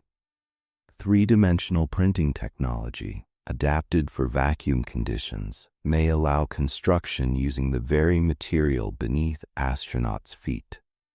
A layer several meters thick would reduce radiation to levels comparable to those on Earth. Such habitats might resemble domes or burrows, lit by reflected sunlight and sealed to maintain pressure and warmth. The second requirement, access to water, has transformed the choice of where to build. For decades, scientists believed the moon was completely dry, but in recent years, data from NASA's Lunar Prospector, India's Chandrayaan missions, and orbital spectrometers have revealed water ice trapped in permanently shadowed craters near the lunar poles. These regions, never touched by sunlight, maintain temperatures cold enough to preserve ice for billions of years. This discovery changed everything. Water means not only drinking and agriculture, but also oxygen for breathing and hydrogen for fuel. Through a process called electrolysis, ice can be split into its elements to sustain life and power spacecraft. Establishing bases near these polar regions is now a cornerstone of future plans. Energy is the third essential component. The long lunar day and night cycle, each lasting about 2 Earth weeks, creates unique challenges. During the day, solar power can provide abundant energy, but during the long night, darkness and cold make storage critical. Engineers are developing high-efficiency batteries and fuel cells capable of enduring the freezing temperatures. Nuclear power, in compact and safe forms, is also being considered as a reliable alternative. NASA's Kilopower project, for example, has demonstrated small fission reactors that could continuously generate energy for decades. The combination of solar and nuclear power would ensure survival through the moon's long darkness. Living on the moon, however, involves more than surviving the environment. It requires adapting to it. The lower gravity affects the human body in subtle but profound ways. Muscles weaken, bones lose density, and bodily fluids redistribute. Studies from the International Space Station provide valuable insights, but long-term exposure on the moon will require new countermeasures, specialized exercise systems, nutrition protocols, and medical monitoring. Radiation exposure adds further risk, potentially increasing cancer rates and damaging DNA. Future lunar settlers will rely on both physical shielding and biotechnology to mitigate these effects. Communication between the moon and Earth will be nearly instantaneous compared to deep space missions, but psychological challenges remain. The sense of isolation, the monotony of the environment, and the constant awareness of danger could strain even the most trained crews. Psychologists and mission planners are designing living spaces that include natural lighting, personal areas, and communication tools to maintain mental health. Virtual reality systems might simulate Earth environments, helping astronauts manage the absence of open skies and familiar sounds.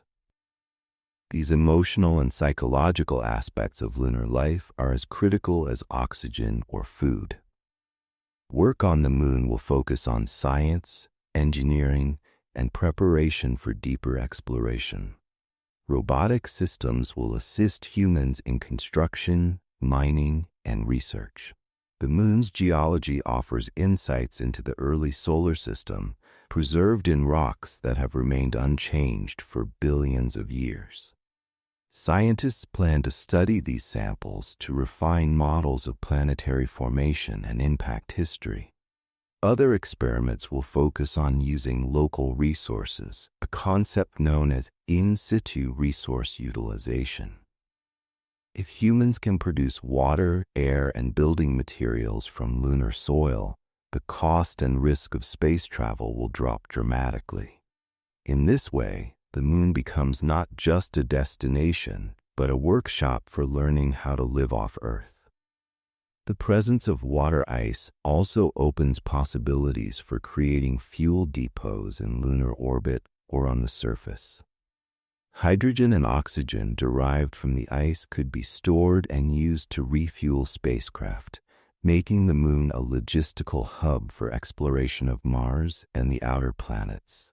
This vision aligns with NASA's long-term strategy to turn the Earth-Moon system into a gateway for the entire solar system. The infrastructure built on and around the moon, power systems, habitats, transport, will become the foundation for human expansion beyond our home world. International cooperation is likely to shape this future. The Artemis Accords, signed by more than 24 nations, outline principles for peaceful and responsible exploration, including sharing of data, transparency, and preservation of heritage sites like the Apollo landing areas. Meanwhile, China and Russia have announced plans for a joint international lunar research station, emphasizing scientific collaboration and sustainability. These efforts represent a new phase of exploration defined less by competition and more by partnership. The moon, once a symbol of rivalry, may become a symbol of unity, a shared frontier for humanity. Even with all these plans, the path forward remains uncertain. Every system must work flawlessly in an environment that tolerates no mistakes. A tiny leak, a failed heater, or a delayed shipment of supplies could have catastrophic consequences. The distance, though small by cosmic standards, is far enough that help cannot arrive quickly. Each step toward building a lunar base must be tested, verified, and adapted through experience. Robots will prepare the ground, establish power networks, and test resource extraction before humans arrive for extended stays. Still, the vision endures because the rewards are profound. Living on the moon will push the boundaries of technology, cooperation, and imagination. It will teach humanity how to build self-sustaining systems, recycle resources perfectly, and maintain life in closed environments. These lessons will not only prepare us for Mars, but also improve life on Earth, from renewable energy storage to efficient recycling technologies. The moon, once a silent observer, may become the teacher of sustainability itself. And yet, beyond all the engineering, there is something deeply human about this effort. To imagine a home on the moon is to extend the definition of home itself. The first lights glowing on its surface at night will not only signal technological triumph, but also the beginning of a new relationship between Earth and its companion. For the first time, light from the moon will not only reflect the sun, it will also come from us. When future explorers step outside their habitats, they will see Earth hanging motionless in the sky. A small blue sphere surrounded by endless blackness. It will look delicate, almost too bright, as though it might fade if they stopped watching. They will know that everyone they love lives there, beneath thin clouds and fragile air. The moon, with its silence and stillness, will remind them of what they left behind and why it matters. Perhaps that is the quiet meaning behind humanity's return to the moon. We are not leaving home, we are expanding its boundaries. Every module we build, every system we test, every seed we plant under artificial light carries the same intention: to endure, to explore, and to understand. The moon will become a new kind of frontier, not one of conquest, but of learning. And in that pale reflection glowing in the night sky, we will see not a distant world, but a mirror of our own persistence. A reminder that even in the coldest, most silent places, life can find a way to exist. The moon will no longer just circle us. It will carry part of us with it, quietly alive under its eternal light. Chapter 10. The Moon's Legacy: What it teaches us about time and existence. The moon has watched Earth for more than 4 billion years. Long before life emerged in the oceans, before continents drifted apart or air filled the sky, the moon was already there, a silent witness to everything that would ever happen below. It circles us still, moving a little farther away each year, keeping the rhythm of tides and guiding the balance of our planet. In its quiet orbit, the moon carries the memory of time itself. Studying it is not only a scientific endeavor, but also a reflection on what it means to exist in a universe that measures everything in billions of years. For scientists, the moon is more than a companion.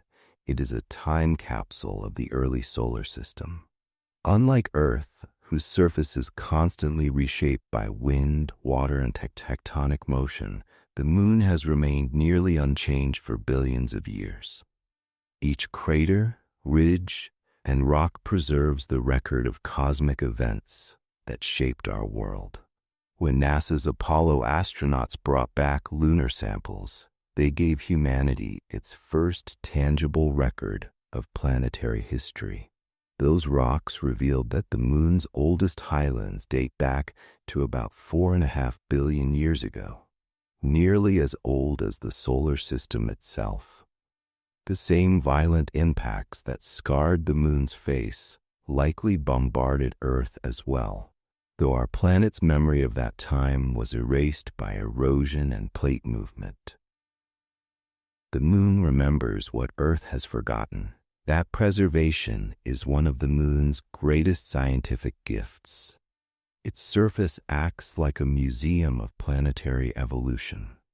By examining the layers of lunar rock, researchers can trace the sequence of impacts that swept through the inner solar system, marking periods of bombardment and calm. The composition of these rocks tells us about the chemistry of the early solar nebula, the disk of dust and gas from which all planets formed. Trapped within ancient glass beads, scientists have even found traces of the sun's earliest radiation, preserved like fossils of light. In this way, the moon holds a direct connection to the dawn of the solar system, a window into time beyond all human experience. The moon also helps us understand how planets evolve after their creation.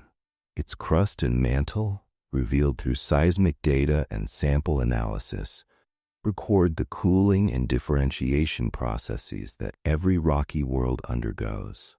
Studying the moon has taught scientists how molten interiors solidify, how magnetic fields fade, and how surfaces age under constant bombardment from space. In short, the moon serves as a natural laboratory for understanding the fate of terrestrial planets, including our own. Even the moon's orbit carries the imprint of time. Laser reflectors left by Apollo astronauts have allowed scientists to measure its distance from Earth with extraordinary precision. These measurements show that the moon is slowly receding at a rate of about 4 centimeters per year. This gradual drift is a result of tidal interactions, the same gravitational forces that cause the rise and fall of our oceans. As Earth's rotation slows slightly over millions of years, angular momentum is transferred to the moon, pushing it outward.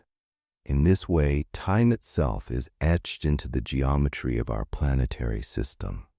The length of a day, the rhythm of the tides, and the dance between Earth and Moon are all bound together in a slow cosmic exchange. The Moon's stability has also shaped the flow of time for life. Its gravitational influence keeps Earth's axial tilt relatively steady, preventing wild variations that could cause catastrophic climate swings. Without the Moon, our planet's seasons might have shifted unpredictably, creating cycles of freezing and scorching that could have hindered complex evolution. By anchoring Earth's axis, the Moon made stability possible, and stability made life possible. When we study the Moon's orbit, we are not merely calculating motion. We are observing one of the conditions that allowed consciousness to arise. In human terms, the Moon has served as one of our oldest clocks. Long before written calendars, early civilizations marked time by its changing phases. The word month itself comes from the same root as moon. Its cycles measured harvests, guided rituals, and structured early mathematics. In this way, the Moon became humanity's first teacher of periodicity, a visible reminder that nature moves in rhythm, not in chaos. Even now, in the era of atomic clocks and digital precision, the lunar cycle still governs cultural and biological patterns. Our sleep, our tides, our traditions, all are synchronized, however faintly, with the slow turn of that ancient companion. From a geological perspective, the Moon's endurance is extraordinary. Earth renews itself continuously. Continents drift, mountains rise and erode, oceans open and close. The Moon, by contrast, is a monument to permanence. Its surface has barely changed in billions of years. In its silence, it reveals a truth about time, that change and stillness are not opposites but parts of the same process. The Moon changes too, but so slowly that its alterations can only be seen across vast spans of existence. It is an object that experiences time differently than we do. For us, time is measured in heartbeats and generations. For the Moon, it is measured in impacts, in orbits, in the faint drift of its path through the dark. The study of lunar geology has even influenced how scientists understand time beyond the solar system. By comparing the Moon's crater record with those on other planets and moons, researchers can estimate the ages of surfaces throughout the cosmos. Each crater is a timestamp, marking an event in cosmic history. In this sense, the Moon has become a universal calendar, helping us read the timeline of planetary evolution wherever it occurs. Its influence extends not only through science, but through perspective. When Apollo astronauts looked back at Earth from the Moon, they saw something no human had ever witnessed before: the entire planet suspended in space, glowing with color and life. That image, known as the Earthrise photograph, changed how humanity saw itself. It revealed the fragility of our home, a thin shell of air protecting all life from the cold of the void. From the Moon, borders disappear and every division seems meaningless. In that view, the Moon taught us something not about geology or physics, but about belonging. That we are one species sharing one small, precious world. Today, as new missions prepare to return to the Moon under the Artemis program and through international collaboration, we continue to build upon that legacy. Each new measurement, sample, and image deepens our understanding of both the Moon and ourselves. The Moon's permanence contrasts with our transience. It endures as we change. Yet through exploration, we leave traces of our existence there. Footprints, instruments, and soon perhaps habitats. These marks will remain for millions of years, long after the winds and rains of Earth have erased our monuments. In that sense, the moon is not only a record of cosmic history, but also a future archive of human presence.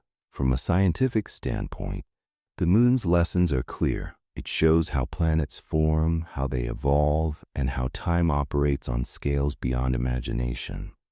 But its deeper lesson lies in what it represents. It reminds us that existence is not static. The same forces that shape the moon, gravity, heat, impact, and light, also shape us. Every atom in our bodies, every grain of dust on the moon, was once part of the same cosmic matter born in ancient stars. The connection is literal. When we study the moon, we are studying the materials from which we ourselves were made. The moon's slow, graceful orbit also mirrors the way time moves through life.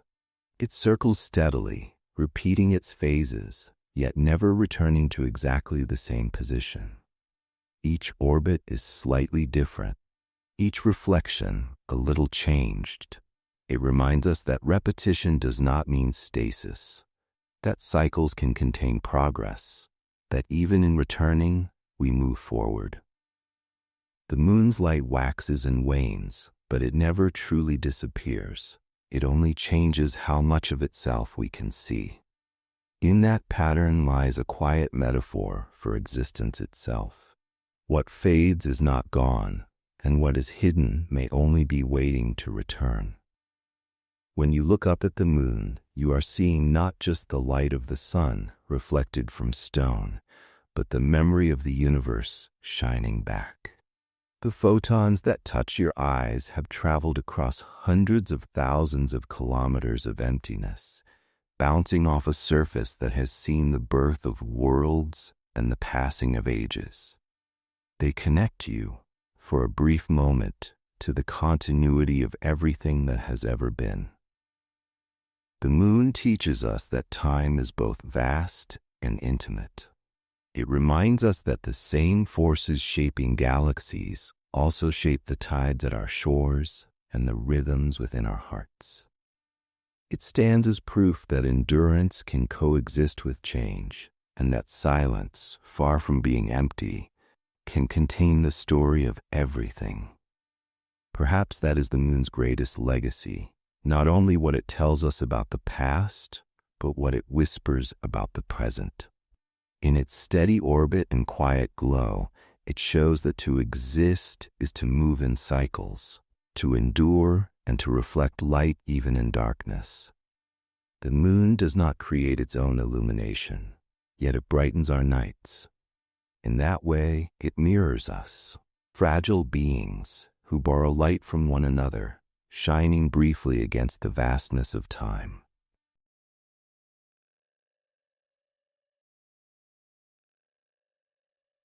You made it all the way, my friend. The moon will keep watching over you tonight, just as it has for billions of years. If you're still awake, another journey is waiting, maybe to the stars or beyond them. And if your eyes are already closing, sweet dreams among the stars.